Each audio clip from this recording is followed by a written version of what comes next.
Good morning. Good morning. My name is Carlin Bowman, and I'm a senior fellow here at AEI, and I'd like to welcome all of you to the first installment of the 2016 AEI Election Watch program. As a number of you in this room know, this is the longest-running election analysis program in Washington, and actually two of us on the panel were here when the program first began in 1982.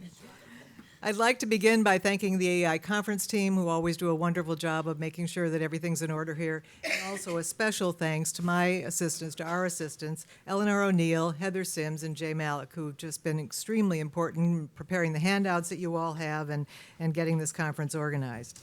We invite you to join the conversation on Twitter using the event hashtag AEI 2016 and to follow our handle at AEIPOL for more insights into the 2016 elections. If the tradition continues, in 367 days, 15 hours, and 16 minutes, the voters in Dixville Notch, New Hampshire, will go to the polls to vote at midnight. This morning, we're going to tell you what we're watching at this early stage in the 2016 campaign and why. It's a pleasure to have my colleagues, my AEI colleagues, Nora Mornstein and Michael Barone on the panel, and we're delighted to be joined by John Fortier, who is director of the Democracy Project at the Bipartisan Policy Center. And EPPC's senior fellow Henry Olson is on. Oh, you're here. Oh, wonderful. Yeah. I'm delighted you're here. I snuck in. You did. Good. After my introduction, I'm going to pose a question to each of the panelists, and they will have 5 minutes for initial remarks. Then we'll try to start a lightning round in which any of them can answer any of the questions. Last but not least, we're going to turn to your questions. Let me say a few words about the polls to begin. Like all of you, I read them, but I think we should treat what we are seeing now with substantial skepticism. Here's why.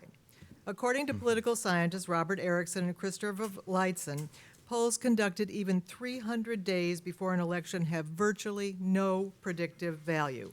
That's one of many reasons that polls should not be used as a standard for debate participation. Their predictive power comes much later in the campaign, usually around the 100-day mark.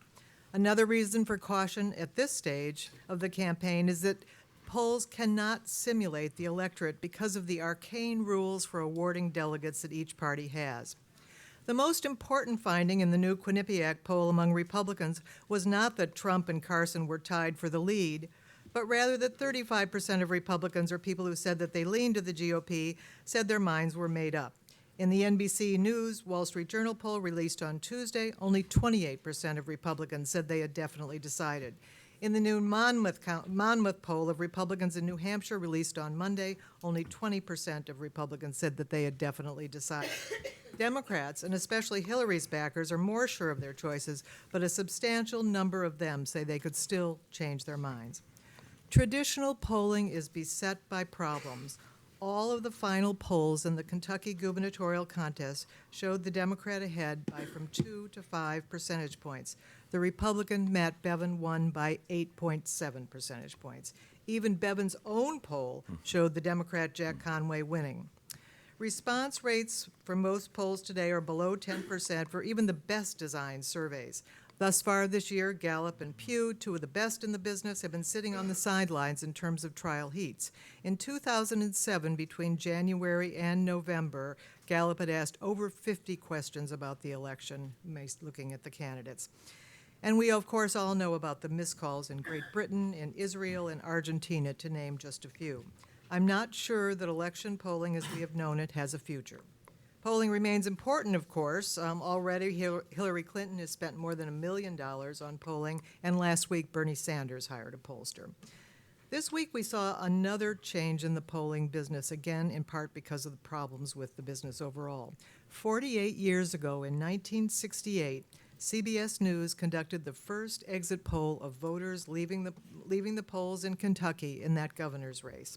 It's become harder for the exit poll consortium of the AP and the 5 networks to conduct an exit poll because around a third of us vote either early or absentee.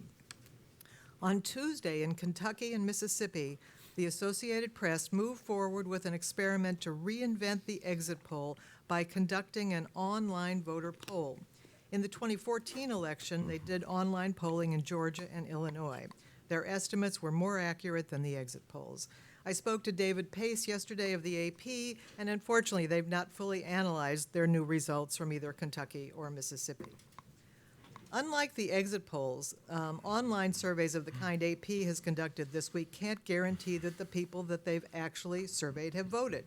But AP is working with the National Opinion Research Center, one of the best polling outfits in the country, to explore the possibility of using GPS tracking on cell phones of online participants with their permission to verify that they voted before asking them to participate in the online polls. Candidates with high name recognition and star quality usually do better early, and then the fundamentals kick in.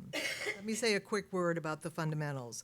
The jobs report this morning was very encouraging. The economy added far more jobs than had been predicted, 271,000, and the unemployment rate ticked down to 5%.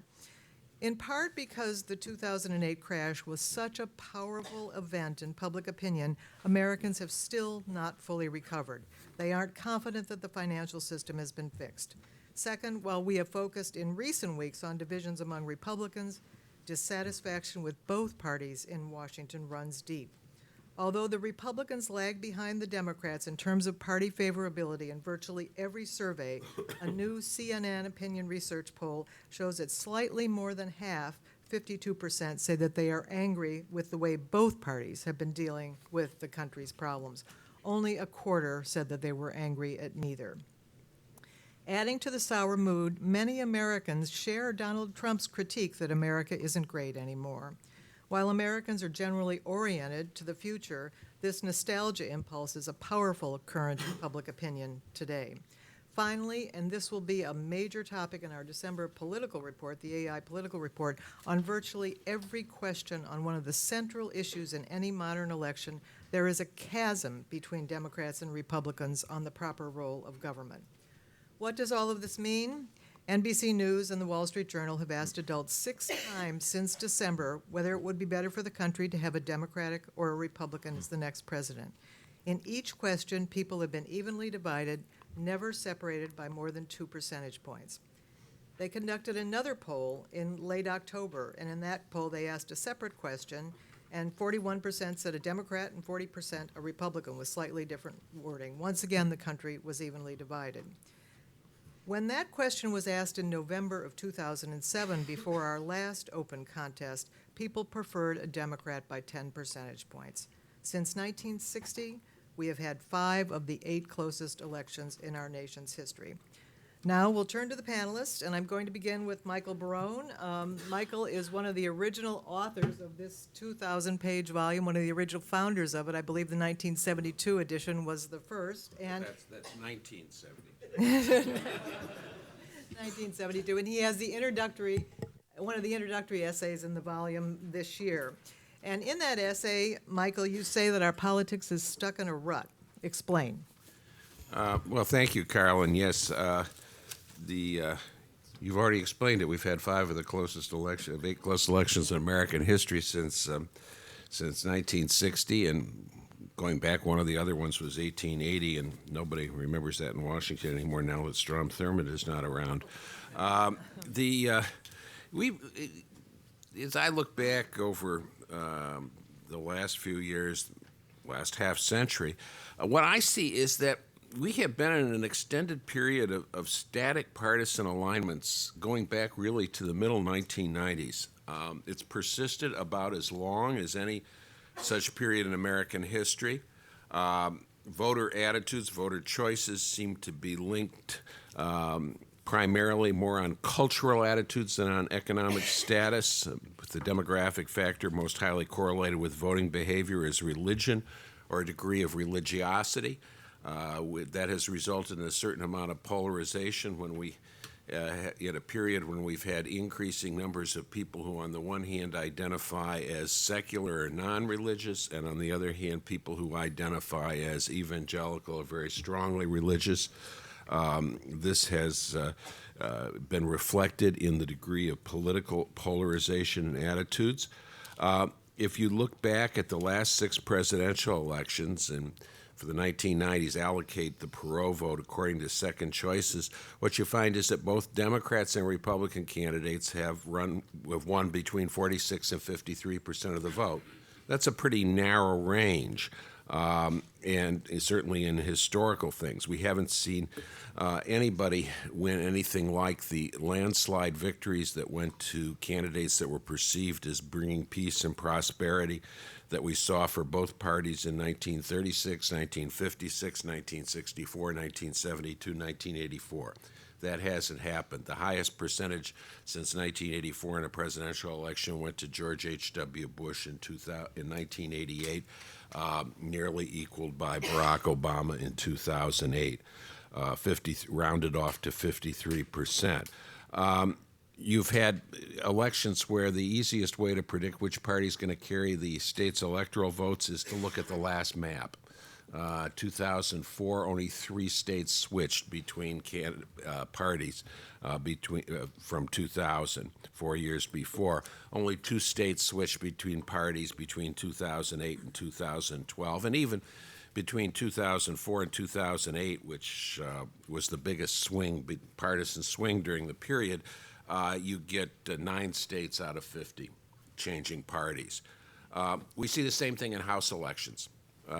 Popular vote for House of Representatives in 9 of the 11 elections, starting with 1994, when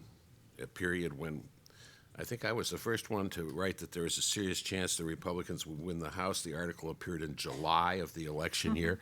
Almost nobody had any idea that this was going to happen, but we've had static numbers, Republicans winning between 48 and 52%, Democrats 44 and 49%, nearly overlapping numbers. You have 2 exceptions, 2006, 2008, when George W. Bush's numbers plummet, and then you've got Democrats winning 53, 54%, Republicans in the mid or low to low 40s. In 2010, we swung back to the 1994-2004 range, and we've been there ever since in the House popular vote. This has been accompanied by increased straight ticket voting. I can remember when a political scientist named Walter DeVries produced a book called The Ticket Splitter in the late 60s. Ticket splitters were the key to elections. That was then. This is now. In 2012, we only had 26 of the 435 congressional districts voted for president of one party, congressman of another. That's the lowest number since 1920. And Warren G. Harding was elected in a landslide. And despite this, we've had divided government. Even though you've got closely divided electorate and partisan straight ticket voting, you've had divided government 2/3 of the time since in the last 20 years, 2/3 of the time since 1968, but for different reasons in the earlier period. And part of the reason for that is demographics. Democratic voters tend to be clustered in central cities, sympathetic suburbs, and university towns, very high percentage Democratic in those type of constituencies. That helps them in the Electoral College. It hurts them when you go to single equal population districts. So far, I've been looking for changes. We've seen huge viewership increases, particularly in the Republican debates, maybe in the Democratic debates. But as I look at the results of the 2015 governor races and things, I see the same numbers. Louisiana governor race, Democrats got it was 56-42. President last time 57-41. Sounds similar. Sounds similar indeed. This very low-tech gong that we have here reminds all of us that Ben Wattenberg, our late colleague, introduced this to the Election Watch series to try to keep our panelists on time. So we remember him fondly. He passed away earlier this year. Michael, another quick question for you. This is the centennial of the New Hampshire primary. When did it become important? 1952. Basically, you have it existed, but the results weren't really associated with candidates. You're just electing delegates.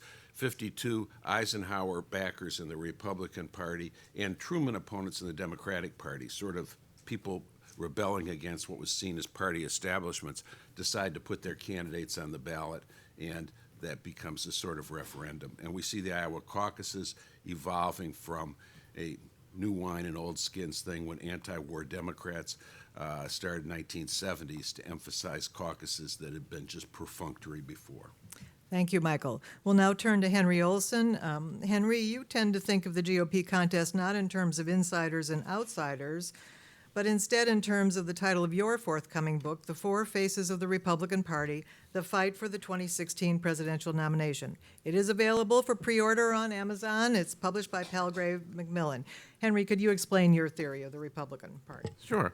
If you take a look at the exit polls as going back through the 1996 Republican nomination contest, you find that there are basically what I call four faces or four factions of the Republican Party. They are roughly the same in terms of what type of candidates they prefer, what type of issues they prioritize, and they're roughly the same as where they are concentrated in strength and weakness. Those four factions are moderates and liberals that dominate in the Northeast and are strong in the Midwest and in California. Nationally, they're about a quarter to 30% of the national electorate, but they're well over 35%, and in some cases up to 50% in the states that I just mentioned. There's the evangelical conservatives who are extremely conservative, as one would expect. They dominate in the South and in Midwestern caucus states like Iowa. There's the fiscal conservative who is a secular, think the sort of person who thought that Steve Forbes ought to be the next president. They're about 10% of the electorate nationwide. And then the group that always wins is the group that no one pays much attention to. And that's what in the polls, they say they are somewhat conservative. I think the best way of thinking about them in a Washington terms is they're the sort of conservative that think that John Boehner is just fine. They're about 35 to 40% of the Republican Party. They exist in equal numbers in virtually every state in the union, and both at the state level and the national level, they always back the winner. Track this group, and you know who the next nominee is going to be. Insiders versus outsiders has not been a theme of very much import throughout the last few Republican cycles. That would be the idea that a lot of media representatives are pushing right now based on a couple of polls saying that Republicans prefer somebody without elected experience. I think they're using that to interpret why Ben Carson or why Donald Trump are rising in the national polls. But I'd say two things about that. One, as Carlin said, polls this far out on a national level do not have a good level of predictiveness. And secondly, if you dive below the top lines, the aggregate numbers, and look at the crosstabs, the support among different subgroups, you find the factional theory that I advance explains every bit as well what's going on as the insider versus outsider. I think what's going to happen is that the same factors that have affected Republican nominations going back for 20 years are going to affect the same ones here, which is that the very conservative factions of the Republican Party prefer people who are highly ideological and highly active in their rhetoric. The two-thirds of the Republican Party that is either establishment conservative or moderate and liberal do not want those things. And what has typically happened is that the moderates and the liberals and the establishment conservatives back somebody who is conservative enough, and they win the nomination. The only time that hasn't happened was in 2000 when John McCain broke through, and there you saw the opposite, which is that the inflammatory candidate came from the left and not from the right. The establishment conservatives lined up behind George W. Bush, who was the heavy favorite of the very conservative group. Right now, it does not look like the candidate who is likely to come through as the very conservative favorite, somebody like a Ted Cruz, is going to have much support outside of that group, and that suggests that whoever consolidates the two larger factions is going to be the nominee. The only reason Ben Carson is running well right now is because, unlike every other candidate who has profiled highly to the right in the last 20 years, he also appeals to the GOP center. When you see somebody who is basically extremely low-key and extremely self-assured on TV, that's the sort of personal characteristics that the Boehner conservative likes, unlike a Ted Cruz, a Mike Huckabee, a Rick Santorum, who's much more voluble, much more ideological. He's much more low-key. I don't think this is going to last. I think somebody who thinks that the pyramids were built by Joseph to conserve grain, there's too many of these things out there. And the other thing we know about establishment conservatives is they like stability. the way we know, you take a look when financial markets are in meltdown, investors flock to the 30-year bond. When political markets are in meltdown, the median Republican voter flocks to the stable candidate who's conservative enough, who looks like somebody could actually govern. I don't think Ben Carson is going to be able to stand up under that scrutiny. I don't think Ted Cruz's will appeal to the center, and that means the winner of the Rubio-Bush contest is going to be the nominee. Thank you very much, Henry. One more quick question for you. Are there any lessons in Scott Walker and Rick Perry's demise? For the other candidates. Yeah. Rick Perry is somebody whose sell-by date was November of 2011. Scott Walker, I think there's a lot of lessons. One is don't run as somebody that you aren't. Scott Walker is not a voluble Tea Party sort of person. He ran as the Tea Party candidate, and what became really clear in the debates, and I think why he has had a unprecedented collapse in support, was that what his supporters were being sold as was not who he was, and that came out through very clearly that this is not somebody who is a Ted Cruz who can win. So I'd say the first lesson from Scott Walker is don't run as somebody that you're not when you're trying to run for national office. The other thing, though, I think you can learn from Scott Walker is that what worked for Scott Walker in the general election in Wisconsin was a uncanny ability to mobilize people who generally support Democrats to support him on what might be called a reform conservative platform. Nobody is trying to do that in the Republican electorate right now. None of the Republican candidates are really trying to mobilize Republicans in a way that present that for the general election.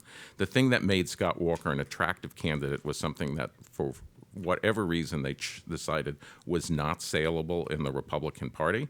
And I think that speaks very poorly for the Republican Party's chance to win the general election. Thank you so much, Henry. Now, Norm, this is a time we all know is the peak recruitment season when Democratic and Republican Party officials are going around the country trying to get the best candidates to run. And the Democrats have done really well in a number of key House contests. Is there any chance that they can regain the House? And realistically, how many seats do you think they can pick up? It's on. Thanks, Carlin. First, let me say I do miss Rick Perry. My favorite moment from the 2012 campaign came when he was asked what he would do about the West Bank, and he said he'd bring back free checking. And I want to offer a moment of silence for George Pataki and Lindsey Graham, who didn't even make the kitty debate next time, for Jim Webb and Lincoln Chafee. I really feel for Lincoln Chafee. He tried to become the alternative to Hillary Clinton. Bernie Sanders had the slogan, "Feel the burn." He tried, "Feel the chafe." Just didn't work. And, of course, for Chris Christie and Mike Huckabee, who are now off the main stage and onto the undercard. Christie said he'd cross that bridge when it comes to it. So, on to your question, Carlin. The Democrats have had a pretty good recruiting season, but I think it's also important to realize that there's a bigger, longer-term problem for Democrats below the presidential level. They have really done poorly. The last two midterm contests were disasters for them, not just in Congress, but at the state level. And so the farm team, and Democrats in particular, look to state legislators, in some cases people who've been in other public offices, to recruit to move on up. It's a very thin team looking down the road. So they have to hope that they can turn that around. And while they have a good class this time, and they're going to have some resources, winning the House would require a whole set of circumstances that go way beyond the candidates they have, the micro-level campaigning. It would probably take a Republican presidential candidate who would make some Republicans yearn for the success of Barry Goldwater. It would take a complete wipeout at the presidential level. That could happen in a couple of ways. One way is, and here I think Henry's analysis is really terrific. I have a couple of cautions. I do believe that the anger level out there for a substantial number of Republicans, we know, among other things, that anger is driving the electorate more than we have seen before. It's anger at the other party more than it is support for one's own party. But on the Republican side, there's a lot of anger at the party's own establishment. And some of that is being driven by a lot of people who are making a lot of money by fueling that anger. But if you end up with a nomination process that a significant number of evangelical conservatives and even fiscal conservatives believe was stolen from them yet again, the Ted Cruz theory that they keep having defeat snatched from the jaws of victory by nominating a nice person who's just another Democrat, we may see a turnout that is not quite as robust as we've had before. The same thing obviously would happen if you ended up with a Ted Cruz or a Donald Trump or a Ben Carson winning a nomination. And I'm not so sure that it is going to move inexorably in another direction, but that's a topic for another day. Otherwise, Democrats can pick up seats this next time. And if you look at the sheets, you can see how different the electorate is for a presidential election year compared to a midterm election year. And that's becoming even more distinct. And categories in a presidential election year that work to the advantage of Democrats, and that includes people who are not married, it includes having more women, it includes a larger share of minorities and a larger share of younger voters, that works to the advantage of Democrats, and that can help in some districts. But the structure of House districts is such that if Democrats manage to pick up 10 seats, that, under most circumstances right now, would be seen as a big victory. The Senate, on the surface, is a great chance for Democrats to win back a majority. 24 seats held by Republicans, only 10 held by Democrats. 7 of the Republican seats held in states that Obama won. And increasingly, as we see the number of swing voters decline, as we see red and blue states divide much more distinctly, as we saw with the Kentucky results, which really reflected the fact that you're not seeing swing voters so much anymore. It's a red state, and it votes red. And, for a Matt Bevin, who was an outsider in that party, to win handily, that really tells you something. But for Democrats to win the Senate, they're going to have to win the White House and probably win it by a significant enough margin that a lot of races that are now very marginal would go in their direction, and they don't lose states of their own, like Nevada, an open seat, that are also toss-ups. Thank you, Norm. Just 5 minutes. Perfect. Second question for you. I know Paul Ryan is a friend of yours. He's clearly a friend of AEI's. What are his greatest strengths and weaknesses right now? Ryan started out very well, and it's frankly because right now John Boehner gave him 2 big gifts, parting gifts on Boehner's part. The first was negotiating this broad deal that took us past a debt ceiling debacle that could easily have resulted in disaster, but also added enough money to the budget accounts that money itself is not going to be the big driver in confrontations in the days and weeks ahead. By doing that, it also left it open for another bill that Boehner had helped negotiate, and that was the the infrastructure bill, which has to be done by November 20th, or the Highway Trust Fund basically is unable to operate. And what Ryan did, bringing it up, which they couldn't do until they'd resolved at least the basics of the budget bill, was also to open up the process a little bit more and have a significant number of amendments. And surprisingly, 100 amendments allowed, but he moved it through pretty expeditiously. Don Wolfensberger is here, and he knows more about how the Rules Committee operates and the dangers of opening up a process even more. Whether Ryan can continue to bring up bills allowing a lot of amendments, maintain some control over what happens on the floor and over those amendments, can do what the Freedom Caucus wants, which is the regular order, but what they really want is the regular order that applies to them and not to Democrats or to moderate Republicans with amendments, is a challenge ahead. He is very smart and artful. Now, the other thing he wants to do is bring up substantive legislation that can pass and go on to the president for signature or veto. The infrastructure bill is one of those that will go for signature. Most of the other things may not make it through the Senate, and he has a real challenge because he's promised, among other things, to bring up an alternative to Obamacare. We've been promised an alternative to Obamacare since Obamacare was enacted. We don't have a bill that has actually been introduced that can be scored by the Congressional Budget Office because it's very tough to do without being eviscerated. Can he manage to do that?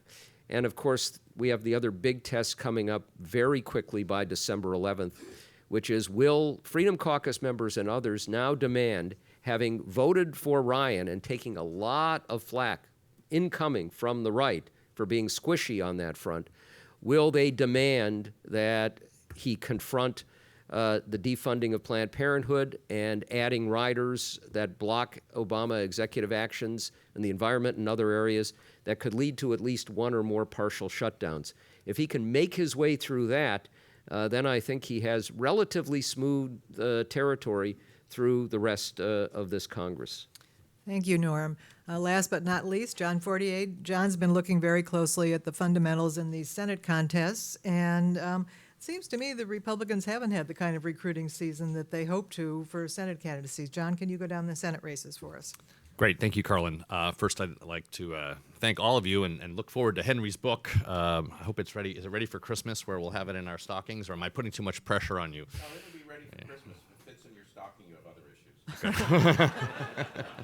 Well, I look forward to it, and I also look forward to the idea that we've probably created a new insult. Instead of being two-faced, you can now be four-faced. But I think maybe the lesson is that 2 or 3 old familiar faces are enough to win. But I'll let you follow up on that. The Senate. So Norm alluded to this a bit. We have, of course, different classes of the Senate, and they have very different characteristics. We've gone through a phase last election where Republicans had many more seats that they could challenge. And in addition to the number of seats, total seats out there, the Republicans did very well last election picking up extremely red states that had Democratic senators. If you recall, there were 6 states in Alaska, Arkansas, Louisiana, Montana, West Virginia, and South Dakota. These are rock red Republican states in a presidential election. Some of them had incumbents, some of them were open seats. Republicans picked up all of them, plus a North Carolina leaning Republican state and a few swing states as well. Those are the prime targets in a world that Michael describes as being basically well aligned, where the Republicans are holding Republican seats, Democrats are holding Democratic seats. What does this election look like? On the surface, again, just the big numbers are there are 24 Republicans up for election, while there are only 10 Democrats, or 10 seats of that party. And then just looking ahead, if you look to 2018, it's a class in the opposite direction with only 8 Republicans, 23, or if you count the independents who caucus with the Democrats, 25 Democrats. So you can imagine that the fundamentals are very different in these types of elections. One thing I think that is different about this election coming up is that there is one seat that looks like those very red seats that Republicans won last time for the Democrats, and that's in Illinois, a state that the Democrats will win at the presidential election. I'll put money on it. And Mark Kirk is in a very difficult atmosphere because of the character of the state. The other opportunities for Democrats are swing states. Some of them Democratic-leaning swing states. Some of them they have chances. And the list is relatively long. If it were to be a very good win for a presidential candidate, if there were to be a Democratic wave, you could imagine a big win sweeping in. But those states are more competitive, and so Republicans will win some and lose some, at least at this point, looking ahead. Those states are Wisconsin, probably the most, other than Illinois, the most endangered for Republicans, with Ron Johnson facing off against Russ Feingold, looking to come back to the Senate. And then, roughly in order, New Hampshire, where you have a couple of very strong candidates, one on each side, Kelly Ayotte, the incumbent, and the governor, Maggie Hassan. Florida, which is an open seat in the sense that both primaries are quite interesting. We don't know who's going to come out of this, but that's a potentially very both sides have better and worse candidates, I would say, in their primaries. Ohio, where Rob Portman is also facing a good recruit on the Democratic side. Carlin mentioned Democrats have done well recruiting in the Senate. That is Governor Ted Strickland, who has won statewide. Really, is probably the only A-list candidate Democrats could have recruited. He will be 75 years old, but he is still a very formidable force. And then looking down to other states that are competitive, but probably the candidates aren't there to pull out the races at this point. Pennsylvania, North Carolina, Iowa, places like that. On the Democratic side, Norm again mentioned Nevada is the one place where Democrats will have to watch. Colorado is another swing state, but it doesn't look like Michael Bennet is going to get a serious challenge. So if you look at the race, what Democrats need is 4 seats to win if they get the Senate if they win the presidency, or 5 seats. And I think the bottom line is we are looking at a Senate that is more Democratic, is closer to 50-50, but at this time it's very hard to tell how close we will be to 50-50.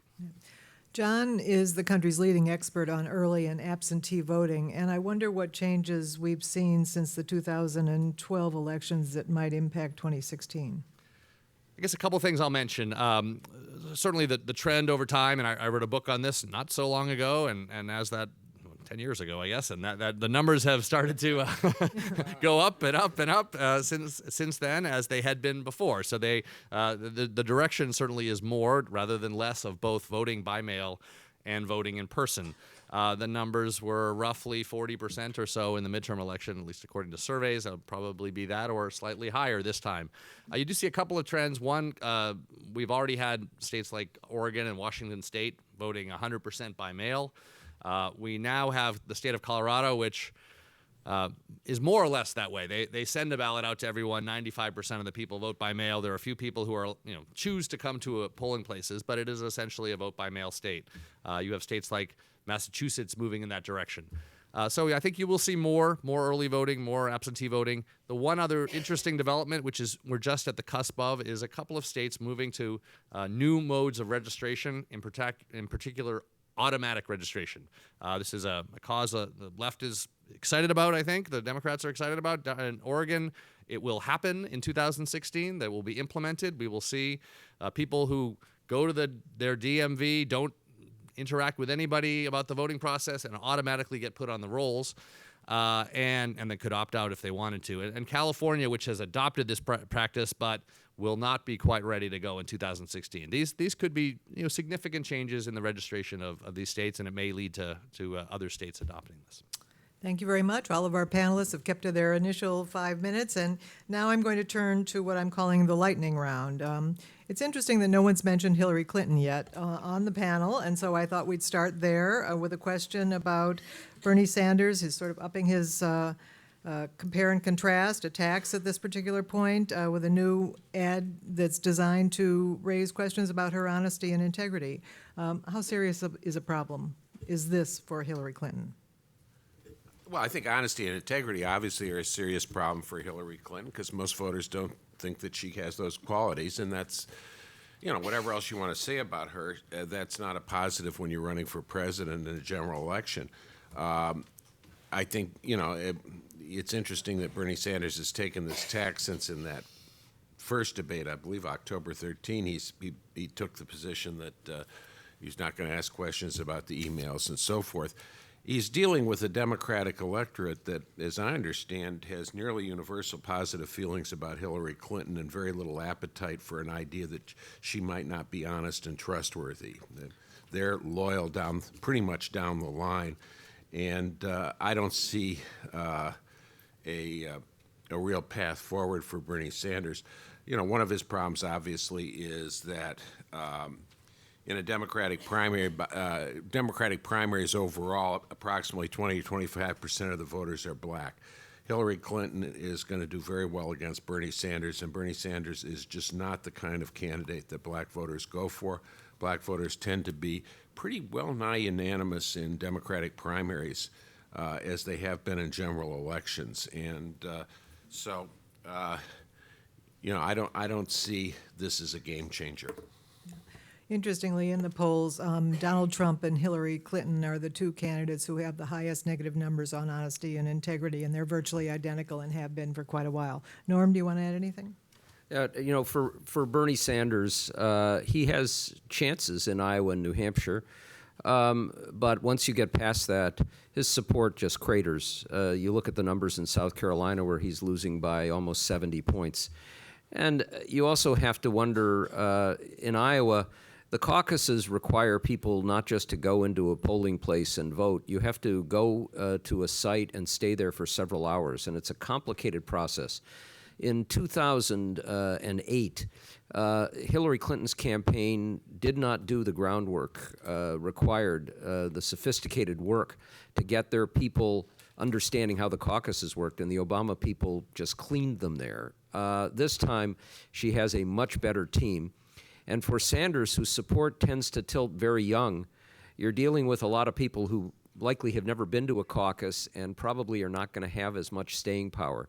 If Hillary wins Iowa, it's pretty much over at that point. If she doesn't, even if she loses Iowa and New Hampshire, then I think there's still no path for anybody else. And we're likely to see a Democratic contest that is effectively over very early on, and a Republican contest, even if you get a few more candidates dropping out, that's going to have more candidates than we usually see and extending beyond what we usually have. Whether it works out the way that Karl Rove suggested the other day, and I'd written a piece on why this time might be different, that this goes on perhaps even to the convention, or at least much more into April or May, remains to be seen. But it's a draining process, and you can see right now that as candidates are looking for traction, they go after each other. My guess is if Sanders begins to decline a little bit more, he'll turn away from the attacks on Clinton and move much more back into a substantive role, trying to pull her more towards the populist left. Thanks, Norm. One of the things that Obama did in 2008 was to considerably expand the size of the Iowa electorate, the Iowa caucus electorate, and bringing in many, many young people, and that was a key to victory. It was all done sub rosa. It's not clear to me that we'll see that same thing for Bernie Sanders in this campaign. Let's turn to the primary calendar, and Henry, we'll start with you. Who does it advantage? And I wonder if you could talk a little bit about the Byzantine delegate allocation rules. The Republican nomination has a very good chance of being actually significantly influenced by rules. And that's because the Republicans have decided that any contest between March 1st and March 15th must award their delegates in some manner of proportionality. Republicans being Republicans, they have a looser definition than Democrats, where there's a national standard that applies to all of the contests. So what that first means is that if you're a Republican voter in a state that votes during that period, your vote counts less than a state that votes afterwards, just because your vote-to-delegate ratio is going to be lower. Secondly, for some reason, the very conservative states of the South and the Midwest have all decided to lockstep vote in that proportionality window. So what that means is that when you read the polls about Ted Cruz gaining and Ted Cruz telling you how he's going to unite all aspects of the movement, the simple fact of the rules means he's going to walk out of all of his key states, assuming that Carson drops and Cruz is a beneficiary, with a much smaller delegate lead. And then the states that are more heavily influenced by moderates, particularly those in the Midwest and the Northeast, vote later and are very likely and have adopted much more winner-take-all approaches. So somebody who wins New Jersey will get 51 delegates. You'll have to win 4 deep southern states by a large margin to get a 51 delegate lead. So I think what that means is that if there is a candidate who is favored by the establishment and moderates, who is not fatally wounded by March 15th, that person is highly likely to win the nomination, but they will have to wait until April to be able to show, and by winning enough states, to make it clear to the other candidate that the other candidate will drop out. One thing we should point out in those March 1 to 15 contests, 8 of those states have a threshold of 20%, so the delegates could be awarded only after that, 5 15%, and 1 13% overall. A question related to what you've just, oh, sorry. Let me just add to that. There are a couple of interesting things to keep in mind. Some of these moderate, or more moderate, they're not moderate, some of these establishment candidates may do very poorly in the first 4, 5, or 6 contests. You know, Marco Rubio is likely to finish 4th, 5th, or worse in Iowa. He's 3rd in New Hampshire now. It's hard to imagine him doing much better than that unless things change. He's not doing well in South Carolina. Nevada, maybe, but Nevada, you know, I'm not sure how many Hispanic Republican voters there'll be, and they're Mexican Americans, not Cuban Americans. And then you move to Super Tuesday, where you may find Cruz, Trump, Carson doing particularly well. If you go through the first month and a half of all these contests and you're not winning much, it may be very difficult for you to build any traction. And in those states where there's the 20% threshold, you can imagine that the candidates at that point who have that core 20% not leaving them start with Donald Trump, who could win some of these winner-take-all states just by getting 22%. What if no candidate gets more than 19% in a 20% threshold state? John, did you? Let me build on this a little bit. I think Henry's analysis is broadly right, but there is a question of which part of the electorate consolidates first. And so you have, I think, a lot of people thinking, well, that Ben Carson may fade and Ted Cruz may take that vote. And as Henry indicated, a lot of the earlier states will be favorable to him. If that happens early, that gives Ted Cruz a lot of momentum. And the other candidates, as Norm mentioned, on the establishment side, may be more divided. And I do think the big question is Donald Trump. At what point do we say, is he a conservative? He's not a social conservative, or is he kind of he does actually reasonably well in the moderate conservative parts of the party in polling, and does he become the alternative or the one who can last through? So I raise that as well. Yeah, I just very quickly, I'm assuming that Ben Carson is going to fade. You know, that Ben Carson's polling right now, if he were to sustain that through, it would be quite clear that Ben Carson would be the nominee, because Ben Carson is running first among all of the ideological factions, particularly the evangelicals who dominate in the early voting states on March 1st through March 15th, and he is running first or second among the establishment conservatives. If that were to continue, Ben Carson, through March 15th, Ben Carson will be the nominee. I don't think it'll last, and then the question is who drops off of Ben Carson. Prior to his rise, he tended to be more of an evangelical candidate than an establishment candidate. If the last comers onto his boat are the first ones off, where do they look? If they were going to be for Trump, they'd already be for Trump. If they were going to be for Cruz, everything that we know about Ted Cruz suggests, there's one question in PPP asked that's very telling. They ask, what would you prefer in a candidate? The most conservative on the issues or somebody who can win? About a little under 40% of Republicans say the most conservative, and Cruz is running third there right now. A little over a majority choose the win, and he gets 2%. Right now, those people are going to Carson. When they drop off, they won't look to Cruz. If they were for Trump, they'd already be for Trump. Then the question is, who else gets that vote? I think you're going to see a very late rise by Rubio. I think he's going to finish second or third in Iowa. I think he's going to finish second or third or maybe win in New Hampshire, because as Carson goes down, those people will switch to somebody who looks more like the candidate they're backing now than the other alternatives. And right now, because of Jeb Bush's implosion, that looks like Marco Rubio. Michael. I'm very cautious about predicting who's going to come second, third, or fourth in any of these primaries. I just asked President Romney for advice on that when I'm making predictions. But there's a couple of numbers that make me particularly cautious here, and those numbers are 24 million, 23 million. That's the number of people that were viewers of the first 2 Republican debates. The third Republican debate, held on a World Series night, got 14 million. Previous record for a Republican debate was 8 million. 8 million, 24 million, triple. You also had a rise in Democratic debate viewership, but less so. The one debate they've had so far, 13 million viewed. Their previous record was 10 million. That's a 30% jump. Not insignificant, but nothing like what we've seen on the Republican side. the Republican caucus and primary electorate could be vastly expanded.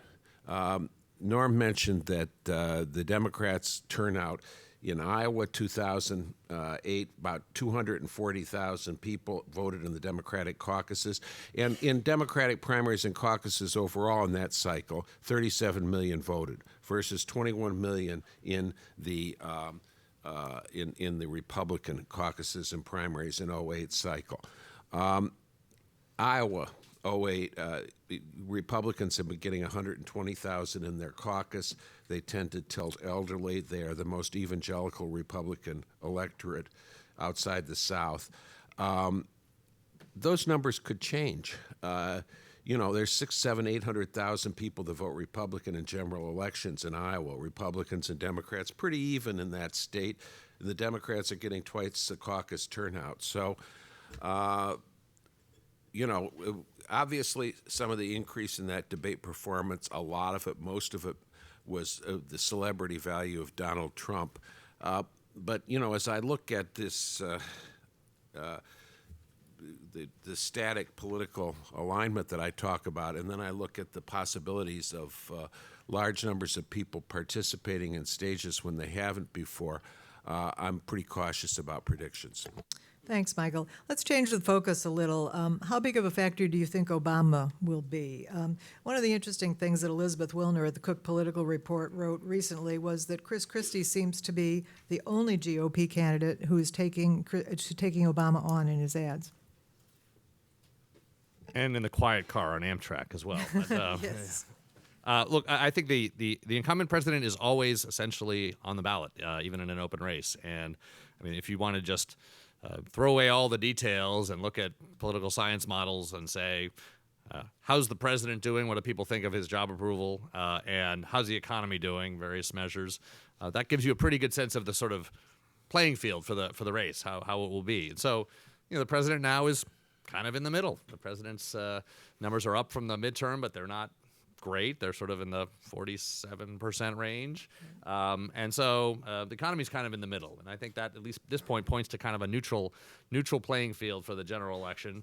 But that could change. We're still early enough that things could get much better. We could be looking back and saying these were bad economic times, much better in the summer of 2016, or they could get worse. And the president's numbers will matter for Hillary Clinton, even though she's a different candidate. Norm, you can answer this one, but also how valid do you think the Obama-Rubio comparison is? First, on the particular question, this is one area where you should keep a close eye on Paul Ryan.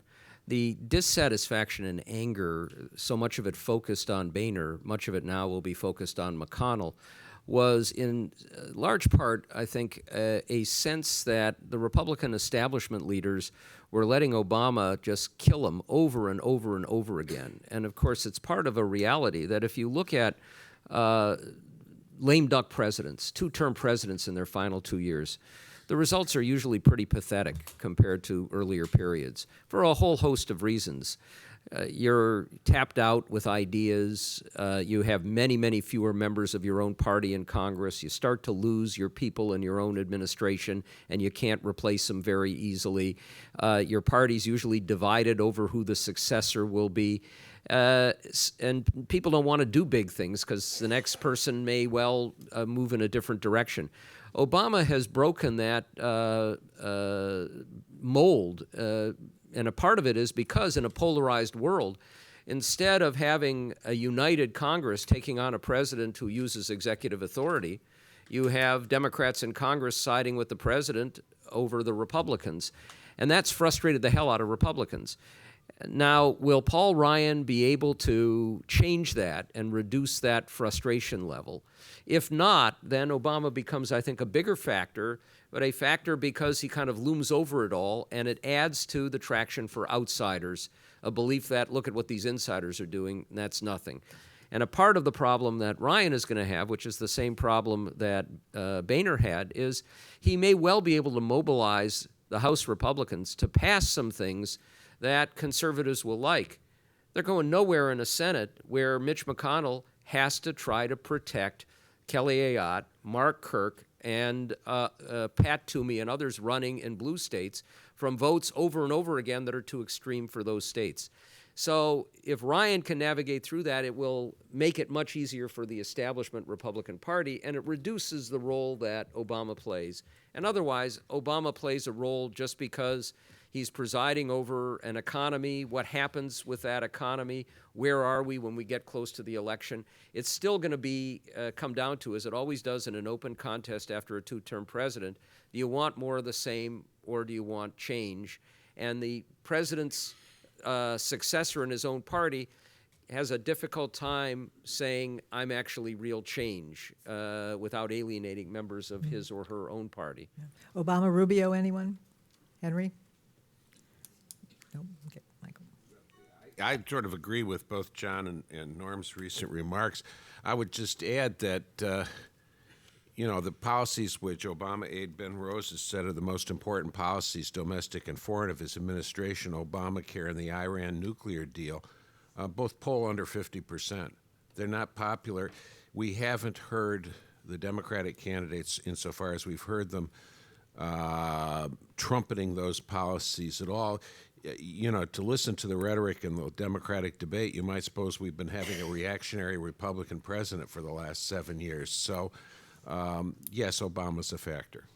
We want to turn to your questions now, and we're going to ask you to identify yourself, and we have mics, and if you could wait for the mic, that'll be very important. But while you're thinking about your questions, I just want to quickly ask the panel if they see a clear emerging theme, or is this just going to be a mishmash of the economy and other things?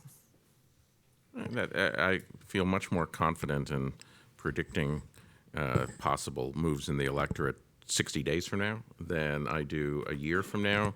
I think that Michael's absolutely right.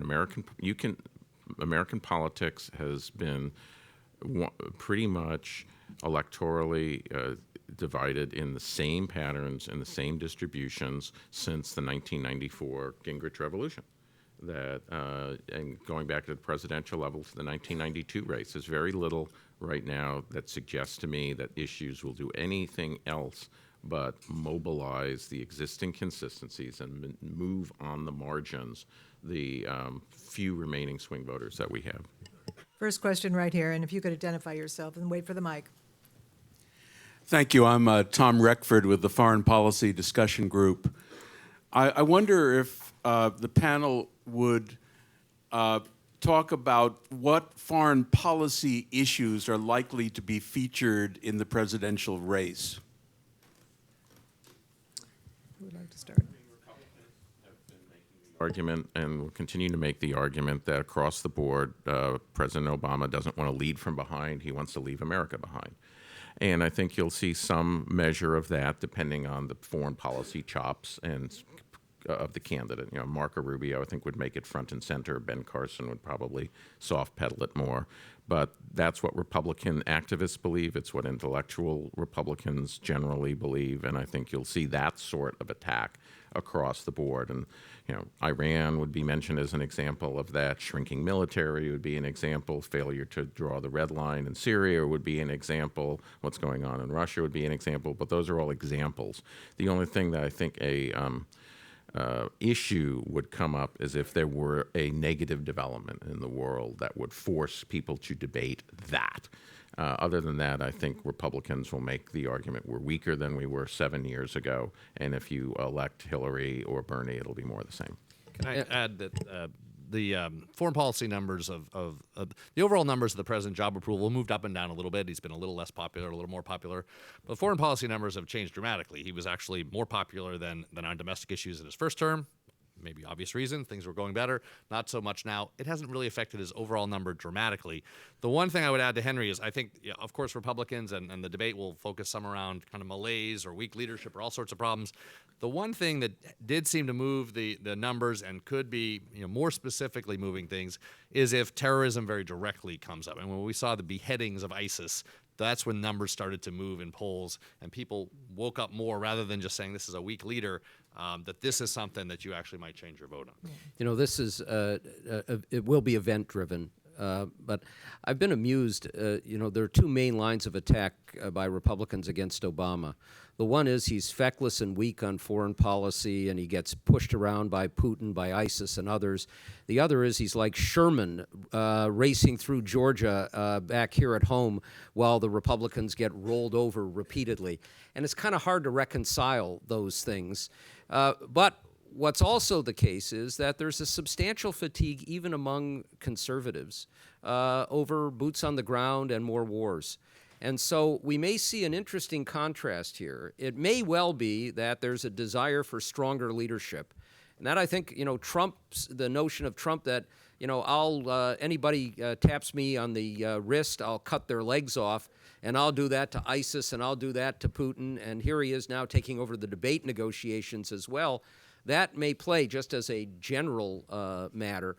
But we may end up with a Republican nominee who's eager to move into more aggressive military actions, and that could create some divisions or waves inside the nominating process. Michael, very quickly.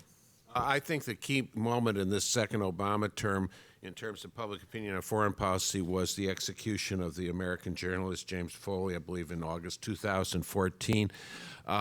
Before that, Rand Paul seemed to be a real threat in or possibility in the Republican race. He hasn't seemed that since. Before that, Republicans were willing to accept the sequestration cuts in defense or hold down in defense spending. After that, as we've seen recently, they were not. So if Americans think the world is spinning out of control, as they thought in 1979-80, as they thought in 2007 to 2008, that's a problem for a candidate who might happen to have been formerly Secretary of State. Question from this side of the room. Anyone here? And we've answered all your questions. Let's go right here. Can you wait for the mic? It's coming from back there. The mic is leading from behind. And identify yourself, please. Hi, my name is Joshua Mines with Ackerman LLP. I wanted to ask about Mr. Olson's theory that the somewhat conservatives will decide the Republican nomination. That seems like it does explain who's won the nomination. What stock do you put in Ted Cruz's theory that it hasn't produced a nominee who wins the general election? And I also wanted to ask, it seems like the panel is operating under the assumption that Donald Trump will be around and be a factor for a while. And it seems like a lot of the other candidates are operating under the assumption that he's going to fade at some point, collapse altogether, and will cease to be a factor. Do you think they do feel that way, and is that correct? Okay, taking the first question. Ted Cruz's problem is that it's kind of like he's working in Common Core math. He thinks a lot to produce the wrong answers. There is not a majority of people who agree with him within the Republican Party, much less the country as a whole. So the problem why Republicans don't win is not because they have been nominating people who aren't conservative enough. It's because they have been nominating people who don't appeal to the few remaining swing voters that they have. There is no pool of movement conservative voters who have not voted in 2008 and 2012 because the candidate was not nominated and was not conservative enough. That is simply not true. There is no argument that has any degree of statistical validity or has any sort of support that says that somebody like a Ted Cruz is the person is the person who can summon people from the deep and cause them to come out and vote. The reason Republicans don't win is because they don't understand the modern electorate. They don't understand what the swing voters in the modern electorate want, and they remain too beholden to shibboleths that do not move people the way they did when they were live issues in 1980. When the Republican Party decides to stop trying to run the 1980 campaign, which is effectively what Romney did, just not without as much charisma or detail, and start to run a campaign that reflects real issues today, then I think you can see a candidate that comes out of the somewhat conservative wing win a general election. But unless and until that happens, it's not going to happen. And Ted Cruz is so flat wrong. It's really shocking that he continues to get that theory continues to get seriously played about. Does anyone disagree? I can make an argument in the other direction. I'm not sure I agree with it, but I can make an argument. For the Cruz position, no, we're in a period of declining turnout. You know, the image a lot of people give us is there's this huge surge of people to vote for Obama. Well, that was that's a pretty accurate way of looking at 08, or a fairly accurate way. Hasn't been true since. Turnout's been down in 2012 from 08. Turnout was down in 14 from 10. It's declining turnout. I look at the 2015 elections, and what I see is Democratic turnout record lows in these governor races since the 1960s or 70s in Kentucky, Louisiana, Mississippi. Admittedly, Republican states now. The Cruz theory might work if you get your voters out and the Democrats don't get theirs out, as they have been having increasing difficulty in doing. 2012 numbers. Obama's vote down 3.5 million from 08. Romney's vote up 1 million from McCain. Reverse those numbers and the Republicans win. That would be my defense of the Cruz argument. John, did you? I just want to take on the second question about Trump and whether he will fade. I mean, I think most people who look at Trump would have thought that any number of the things that he has said would cause him to implode and fall apart, and he hasn't. And I guess I think the big difference between him and a Ben Carson is Ben Carson has very high positives, very low negatives, partly because people haven't figured him out. And I think a lot of that support starts to fall away. I mean, I would not be shocked if somehow Donald Trump would implode, but he does have a record. He's a lot of people who don't like him, but he has a lot of people who like him after being known and after having these gaffes. So I think that's an argument that he's likely to stick around, at least at some level, for a while. Yeah, just quickly on the Trump thing. Trump draws very much like blue-collar protest candidates do in Europe, which is, say, he has lots of people, particularly in high education backgrounds, who strongly dislike him, but he has very passionate support. I don't think Trump is going to collapse. I could easily see Trump being somebody like happening to him what happened to the UKIP party in the run-up to the general election in Britain, where they were polling 16 to 20% in the fall before, but when it actually became a serious vote, a number of those people decided to hold their nose and vote for the Tories. So I could see Trump right now is polling 23 to 25, going down to the 15 to 20% range nationally, and perhaps a little bit less than that in Iowa, if all the cards play right. He won't implode, but he could very well drop. Remember that Trump is actually putting money into organization in early states. He actually has a campaign now. And Carson, as we've seen, a lot of the money, and there's huge amounts of money going in, is going to Carson allies who are making a fortune out of this campaign. And there doesn't seem to be much infrastructure there. Maybe that changes, but it's getting late to build that kind of infrastructure. Yeah, and you know, there's no infrastructure there. There's no there. Trump is building a there. And I believe the anger level out there at the establishment is high enough. And my guess is it's worth digging into the somewhat conservatives a little bit more as well. People are reading the same things and hearing the same things from their neighbors, that support for outsiders may be a little bit more persistent than we've seen before. Speaking of organization, the Post reported this week that Cruz had 77,000 volunteers and 6,000 in the first 4 states. So organization could be important in some of these contests. Sir. Good morning. Hi, Brian Harvey. I'm a former American Political Science Association Congressional Fellow. Good. And as you're looking at the press coverage on both sides, do you think a different lens is being used when they look at the candidates? Because on the Republican side, Donald Trump, Dr. Carson, you're seen as almost not really serious candidates. Whereas on the Democratic side, Bernie Sanders has been billed as the progressive alternative to Hillary Clinton. And of course, folks who know Bernie from his days as the socialist mayor of Burlington know how economically depressed and how Burlington didn't really thrive under his leadership. So my question to you is, do you think there is a disconnect or a different standard being used?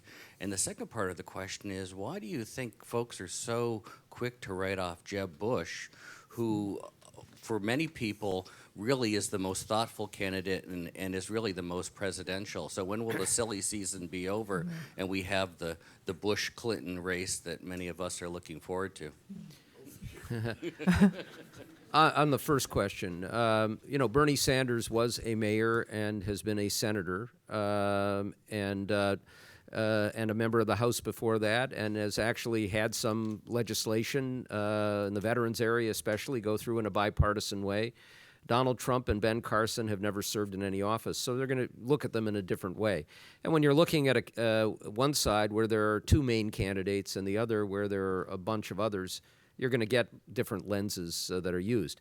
But I would say for Donald Trump, you could change the name of CNN to TNN. It's the Trump News Network, and all of the others have focused. They've given him $1 billion worth of free publicity. So it's a different standard, and I'm sure other candidates would say, please judge me by that standard. So as for Bush, I do think we're going to see, this is all driven to some degree by press narratives. A lot of the narratives are the death watch. They love the death watch narrative. And then they love the resurrection narrative. We're into the resurrection narrative now. And this becomes crucial because if Bush can stay alive through early contests, we're going to get to a Super Tuesday and contests where we know that John Kasich, if he's there, is going to win Ohio and win all of those delegates and may very well do better in some of these Midwestern states. If Bush and Rubio knock each other out in Florida, then it completely alters the context of this race. And for Rubio, who's now facing scrutiny that comes when you begin to move to an upper tier, and that's a danger. It's a little early. He didn't want this happening. It becomes a very different matter if you have several establishment candidates hitting at each other. Mitt Romney got away with having nobody in that category, basically. Yeah. Others, is Jeb finished? Jeb has had I think Jeb has been running a poor campaign, but it's not a technical thing. I think, like Michael Dukakis said, the fish rots from the head down. And, this is a guy who basically has been retired from politics for a decade. And the American political scene has changed dramatically in tone and substance since the last time Jeb Bush was involved, and he hasn't adapted to it. And now he's trying to adapt to it, and you can see says he needs to show passion, so he's shouting into microphones. Or this is a guy who I think is more likely to be this cycle's John Connolly, which is, say, spending tons and tons of money and getting very, very few delegates, despite having a lot of media and establishment thought that he was a serious candidate, than somebody who can come back. You look at polls, and they've very consistently shown that the third of the Republican Party, who calls themselves very conservative, loathe Jeb Bush. When you start with a third of the party who will literally vote for anybody but you, that's a problem. He is the only candidate that when PPP asks one-on-one trial heats with Donald Trump, he is the only candidate who regularly gets pasted no matter what state you ask or no matter what thing you whether it's nationally or in state. This is a guy who's deeply unpopular with a third of the party and hasn't given the other two-thirds of the party much to hang their hat on. Just add, maybe even go a little further with Bush in that I think he has really painted himself, I agree with Henry's analysis generally, but he's painted himself not only as the candidate who might have a foot in the liberal part of the Republican Party and the establishment conservatives. He really has only feet in the liberal and the most far left part of the party. If you look at polling, Marco Rubio has some support among establishment conservatives, some support in that more left wing, and it's hard to get out of that. And he was a conservative governor in many ways, but he doesn't seem to emphasize those themes. He doesn't grab that and sort of how to back oneself out of being seen as not just an establishment conservative, but really kind of the most only appealing to the most left voters in the Republican primary is a very hard thing to get out of. Yeah. Are there any questions back in this part of the room? There's one right here, this gentleman, right in here in the middle. And then, unfortunately, we're going to have to shut this down. This gentleman right here. And if you could make it brief, we only have a few minutes.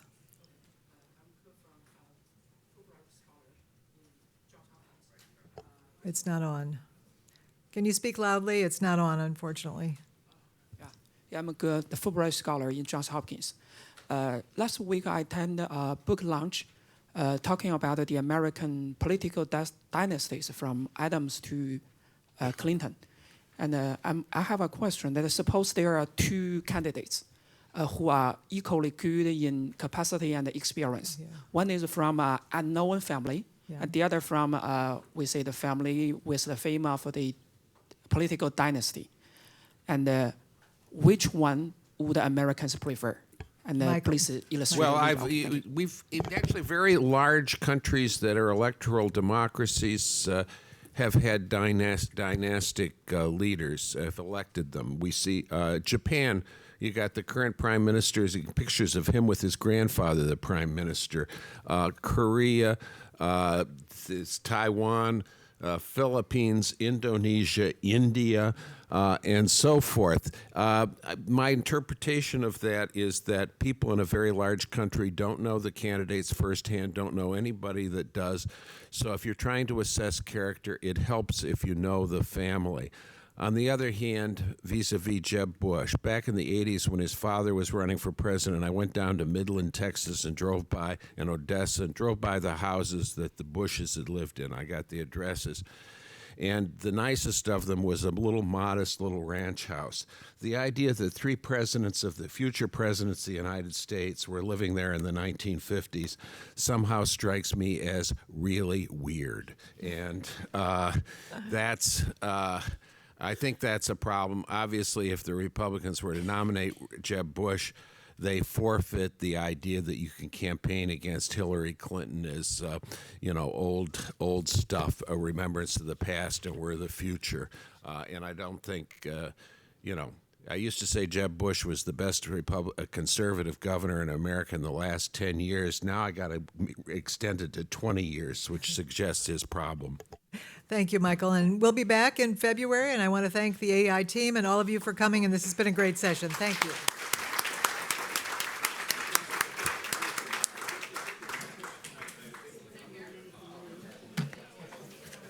Yeah.